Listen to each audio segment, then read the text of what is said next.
The Berenstain Bears Trick or Treat by Stand and Jan Berenstain. Even little bears expect a good fright when they go out for treats on Halloween night. The sights and sounds of autumn were all around as Mama Bear pushed her shopping cart along the path that led to the Bear family's treehouse.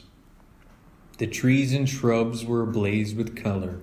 Farmer Ben's pumpkins stood bright orange in the October sun.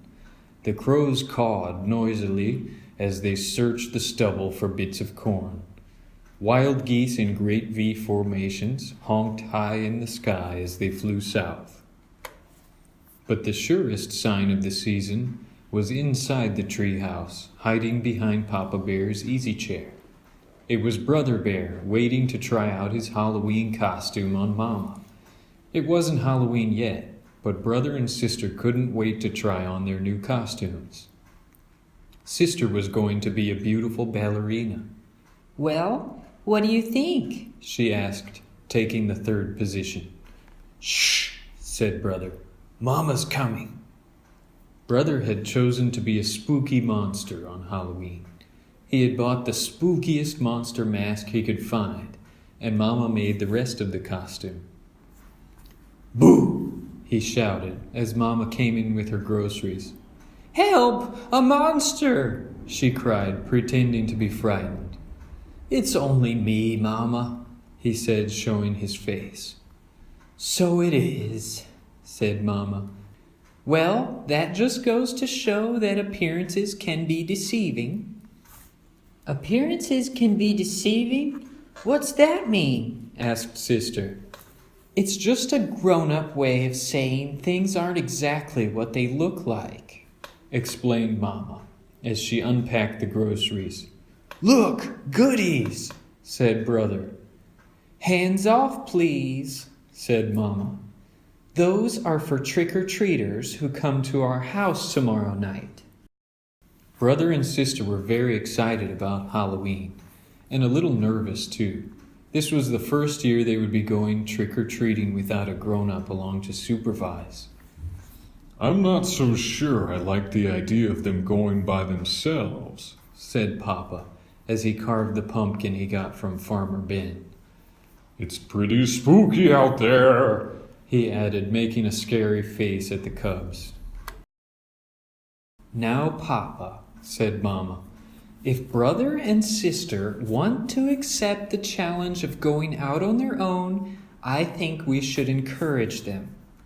But remember," she continued, turning to the cubs, "there'll be strict rules.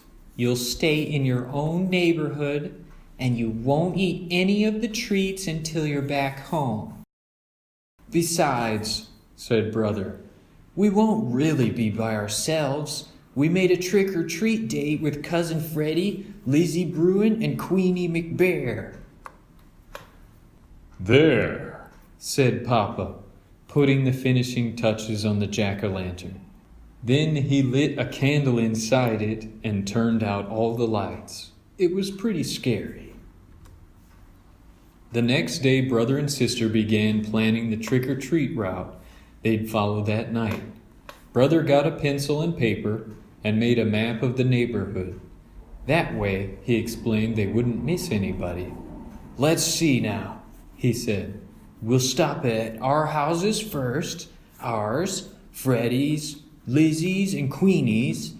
Then we'll do Farmer Ben's and our sitter's, Mrs. Grizzle." "Mrs. Grizzle for sure," agreed Sister. "She usually makes special Halloween cookies." "And Teacher Jane, she gives out good stuff. How about Dr. Grizzly?" asked Brother. "She's into health snacks." "I think so, just to be polite," said Sis. "Gramps and Gran, of course." "Of course."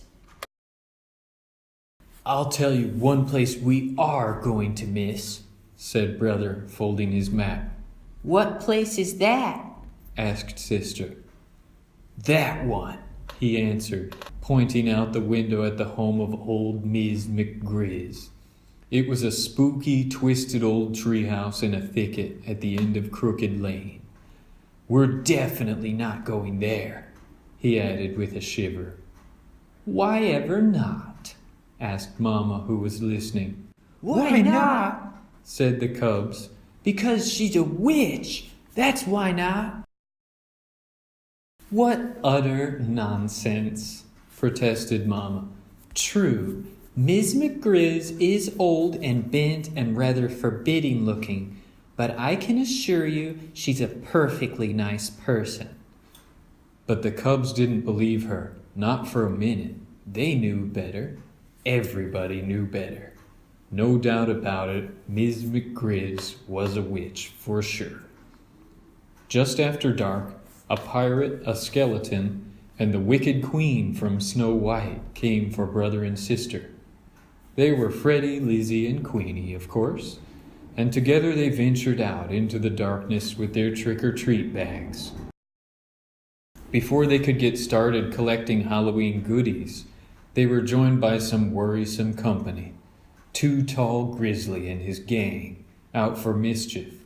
Too Tall didn't waste any time trying to get brother, sister, and their friends to go along with him and his gang.